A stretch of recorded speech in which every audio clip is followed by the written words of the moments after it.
Okay, on this problem, what we're looking at here is a truss that's made of members AB, AC, and AD.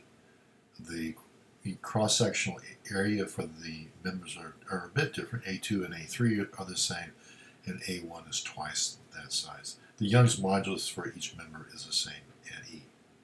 What we want to do is determine the horizontal and vertical components of displacement there of node A, as well as the axial forces that are carried by the members of the truss. Before I start, I need to do a little bit of trig in terms of the angles. Please recall that in order to use our elongation displacement equation, we need to be very specific on what our member angles are. And so we start out from the x-axis. I'm going to define x positive to the right. We go to the base of member 1. We measure in a counterclockwise sense all the way over to here. And that's going to be the member angle there of theta 1. So theta 1 is going to be equal to 360 degrees minus this angle, which is phi. We see here that theta 2, we start from the x-axis at the base. We measure counterclockwise to the member itself, so theta 2 is a 0. Theta 3 is the angle, again, measured from the positive x-axis, counterclockwise sense, so theta 3 in this case is the same thing as phi. We also need to know the lengths of our members. So if I look at the length of L1, we know that L1 times cosine of phi is equal to this dimension there, b. So therefore, L1 is equal to b divided by cosine phi.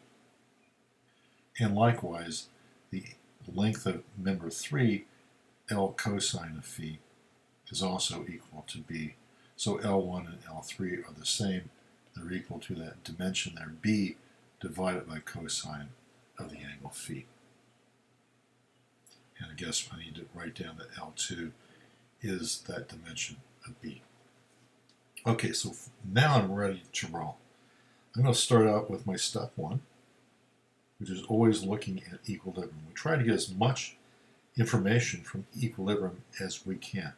So I'm going to start out with a free body diagram of member A.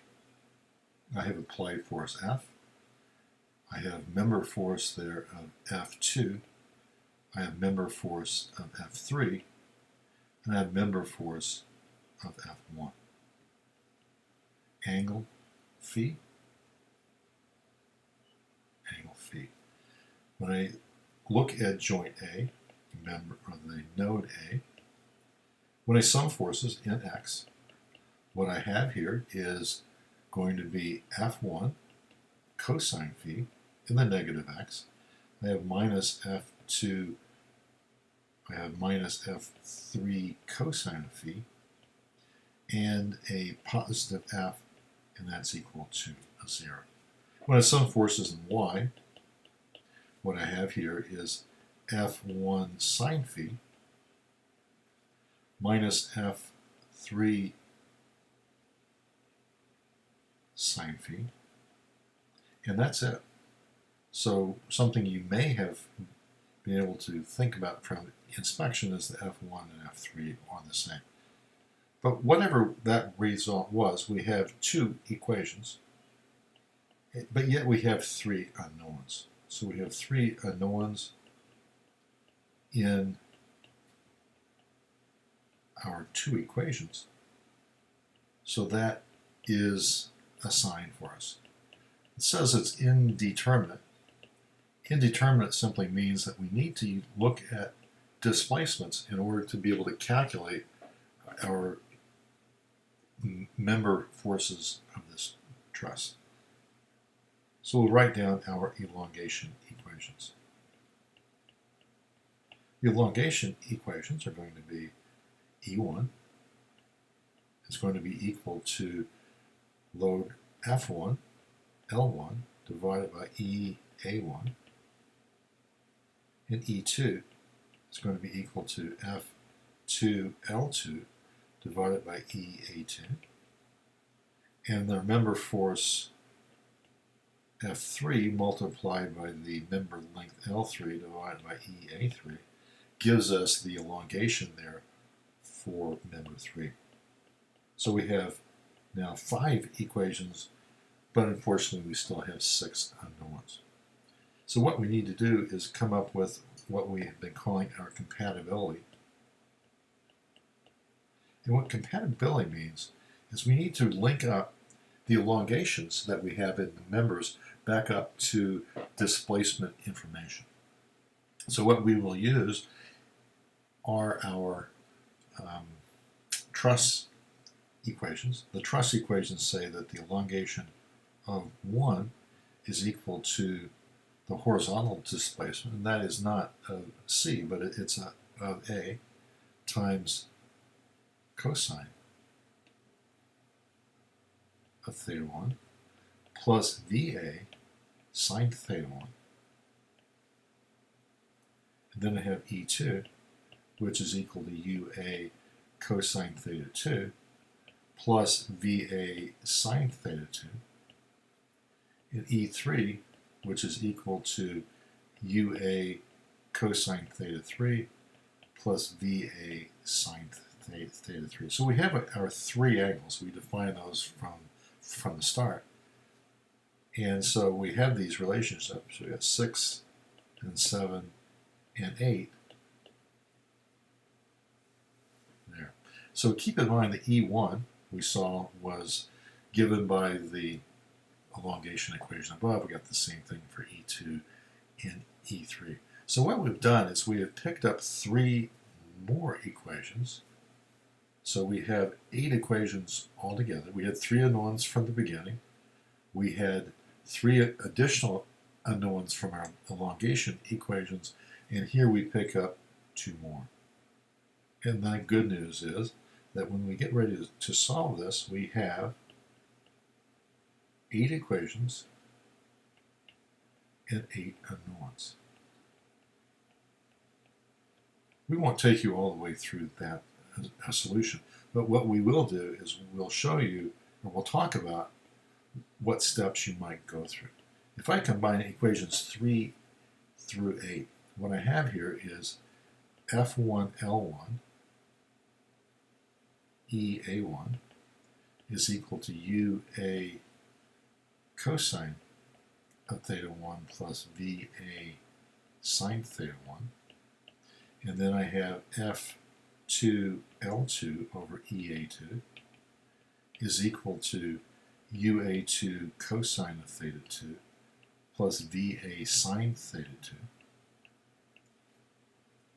And then I have F3L3 over EA3 is equal to UA cosine of theta 3 plus VA sine theta 3.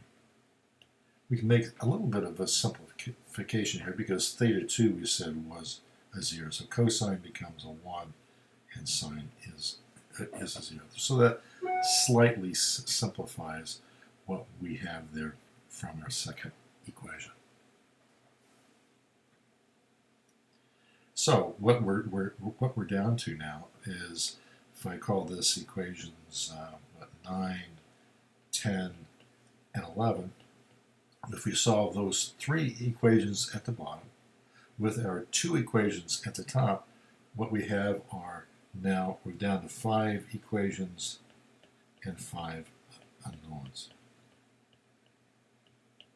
And I'll leave that to you to solve those. But a question that I had in the end is that what we saw was that F1 is equal to F3. That came from equilibrium. We'll use that one equation among the other 4 there. But does this mean that the displacement for A in the vertical direction is a 0? Because what we're doing is we're putting a symmetrical load on there, P. It ends up, as a result, the load between 1 and 3 is equally distributed. Does that mean, in the end, that the node A simply moves horizontally, or is it going to have a vertical component? So why don't you go in and solve this, and then look back at your answer and see if that answer makes sense.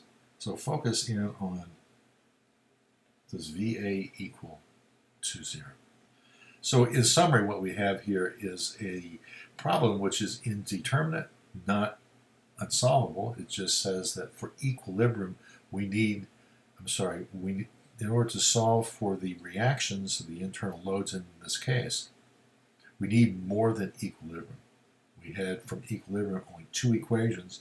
We picked up a number of compatibility equations, a number of elongation equations, actually went all the way up to 8 equations and 8 unknowns.